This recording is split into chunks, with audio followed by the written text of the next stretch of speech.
Hello everybody and welcome back to the channel. My name is Brianna and this is 4 Paws in a Book. I make book and lifestyle related content, so if that's something that you're interested in, make sure that you hit that subscribe button down below. Today we're going to be talking about how I rate my books.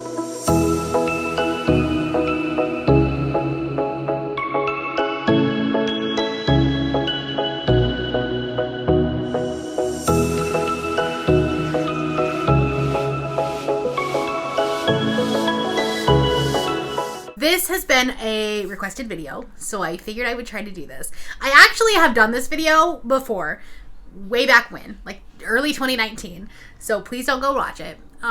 It's cringy. My video quality is much better than it was then. It's much better now. The thing is that I haven't really changed my system that much. A few things have changed, but not really. I've just gotten like better at being able to predict what the average is going to be, and so I figured I would like give you like a quick succinct conversation about how I rate my books. Late 2018, early 2019, I was finding that there was a discrepancy in the way that I was rating my books, and a lot of that stemmed from reading a lot of romance, and I was, trying to struggle with like figuring out, well, I really liked this book, but there were things about it that I didn't like, so it's a 3-star, or whatever. There was no like rhyme or reason as to why I was choosing the rating that I was, and a lot of it ended up stemming from the fact of like whatever my feelings were in the last 25% of the book was, that's what I ended up rating the book. And obviously like that doesn't always work. So I went on a hunt. I went on a search for trying to figure out a more like accurate and detailed way of rating my books. If you don't know, I work in the science field, and so my brain is very analytical. I don't go off of like gut emotions, or I don't do well. My brain does not do well when we go off of gut emotions. I needed a statistical reason, a way to back up my rating, essentially. So I found Cawpile, which is G over at Book Roast. This is her rating system. And while this is a fantastic system, it didn't really work for what I needed. So I modified it and kind of made my own. It doesn't have a cool name like Cawpile. I'm sorry. G has about, I think it's like 8 to 10 different things that you're looking at, and you rate it, and then you get an average. I felt like that was really complicated for me, and I wanted something a little bit easier to do. And also, there were items that I didn't necessarily want to assess, whether that be because I was reading different genres, because I don't read as much high fantasy, so I don't necessarily need to know, about certain things. And also, I felt like some of them, for me at least, were a little redundant. Not saying that they are, but for me and for my rating, they were a little redundant. And then again, because I was reading, especially at the time, reading mostly contemporary romance, or contemporary and romance, some of the categories didn't necessarily make sense for what I was reading. So, like I said, I've been using this rating system for 2019. Very little has changed, but a little bit, but not much. There's a big reason as to why I wanted to do this. Again, trying to find a little bit of an accurate system. But also I wanted to really assess the strengths and the weaknesses of the book and be able to succinctly review a book. That's literally my whole job here on BookTube, is to review books and review certain aspects of books. And obviously, like, the large majority of books are not 100% bad. There are redeeming qualities and strengths to it. So a book might have beautiful prose, but the characters fall flat. So that means that the prose and the writing style might get a higher score, but the characters might get a low score. It could also have a fantastic plot, but suffer from white room syndrome. So the plot would get a higher score, but the world building may not. So I have 5 different criteria that I assess a book for. And those are characters, atmosphere, or the world building of the story, writing style, or the actual prose of the book, plot, and enjoyment. Obviously that last one being like the gut feeling emotion. Now it's just only worth 20% of the score rather than 100%. So I give each category a 1 to 5 rating. So a book that has wonderful prose, but the characters fell flat, might get a 4.5 or 5 in the writing style, but only a 2 in the character development. Hopefully that makes sense. I do allow half stars, and then that will give me an average rating at the end. Each one is equally weighted, so we'll have an average that will probably have some sort of decimal point in the 10th place at the end. Every score is averaged, and then we take that rating and move it to Goodreads. So I'll explain that here in a minute, but I want to talk about a little bit about how I grade each one. So let's talk about the very first book that I read this year, which was The Kindred, and we'll talk about that one and how I rated it and why I rated certain things, which ended up with an average rating of 3.5. So the characters, I gave a 4. I think that the characters were written very well. I felt like the relationships between the characters were really adorable. I felt like I really wanted to be friends with the characters. I felt like they were really fleshed out. The atmosphere, I only gave a 3. Because I actually feel like that was the weak point of the book. I felt like we had a little bit of white room syndrome.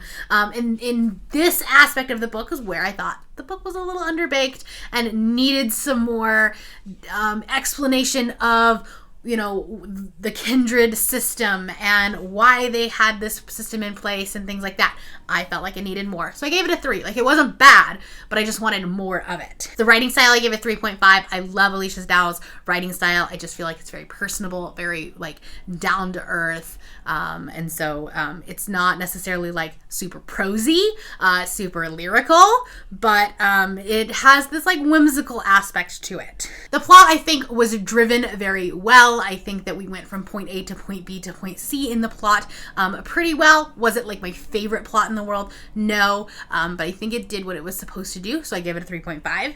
And then as an overall enjoyment, I gave it a 4. So that means that I wanted to pick the book up. I wanted to see what happened next. I wasn't really bored with it at all, but I wasn't clawing for this book at all times of the night. Wasn't staying up till 2 a.m. Couldn't not think about this book. So it was a good book. Basically, my enjoyment rating is my gut reaction. So that evens out, it averages out to be a 3.6, which my rounded scale is a 3.5, which we will talk about here in a second. Okay, so hopefully that helps you kind of figure out my brain when I am talking about, what I liked and didn't like in a book, and that gives me a very statistical number as far as my enjoyment of a book. Now, what does that mean for Goodreads? Because obviously we're going to have 0.1, 0.2, 0.3, all the way up on the average, and while Goodreads doesn't do half stars at all, it also means that you have this variation. Now, if you've watched my wrap-ups, you know I don't do quarter stars. I do half stars just to kind of give a little bit of a variation in my reads, but that all equals out, and guess what? There's a mathematical equation for it. If the decimal point is a 0.0 to a 0.3, I'm going to round down on Goodreads. So for example, a 3.3 would round down to a 3-star. So on my wrap-up, it would be considered a 3-star. On Goodreads, it would be given a 3-star, so on and so forth. Okay, if it's from a 0.4 to a 0.6, I've given it a half star. So for example, a 2.4 would actually be a 2.5 on my monthly wrap-ups. Now, because Goodreads does not have half stars, unfortunately, Goodreads, please fix this, I have to either round up or round down on my review, but then usually I will put in my review actual rating 3.5 star or whatever. So if it's a 0.4, I round down. So if it was 2.4, I would actually round down to a 2-star. But if it was 2.5 or 2.6, I would actually round up. I like to give the benefit towards the higher rating, because obviously that's going to affect your averages, and that's especially important for things like indie published books and things like that, where there's not as many reviews. A 3-star is weighted, your review is weighted way more heavily when there's only 100 reviews versus 15,000. So that higher rating is always helpful. So I will say something 3.5 stars rounded up. Okay, and then moving on, if it was a 0.7 to a 0.9, I round up. So for example, a 4.7 would be a 5-star. Hopefully that makes sense. This is a real quick video just to kind of show you how my brain works, I guess. And then that way, when you're watching monthly wrap-ups, you might be able to tell a little bit more. I haven't ever given out the exact numbers in my reviews as far as okay, I am rating this book and I gave the characters 4 and the atmosphere 3 point. I don't know. I haven't read this book since I've been doing my my modified claw pile, I guess. It was a very old book that I'd like to reread. But anyway, that's neither here nor there. My point in saying is I have not actually given out the individual numbers. If that's something that you are interested in knowing, I can definitely do that. Maybe not necessarily in my reviews. Maybe I can put something down at the bottom. I can do it in my Goodreads. I just haven't done that before. But that's something I can do, definitely. If you have any questions, let me know down below, or let me know how you rate your books. Do you do it off of like gut feeling, like raw emotion, or do you have a more analytical system like I do? And if you're not feeling chatty, I'm pretty sure there's a calculator emoji, so do that one. I'm pretty sure there is. That is all I have for you today. If you are new here and you have not yet subscribed, there's a little red button that you can do so down below the video, and all of the other links to my social media will be in the description below if you'd like to be my friend on any other platform.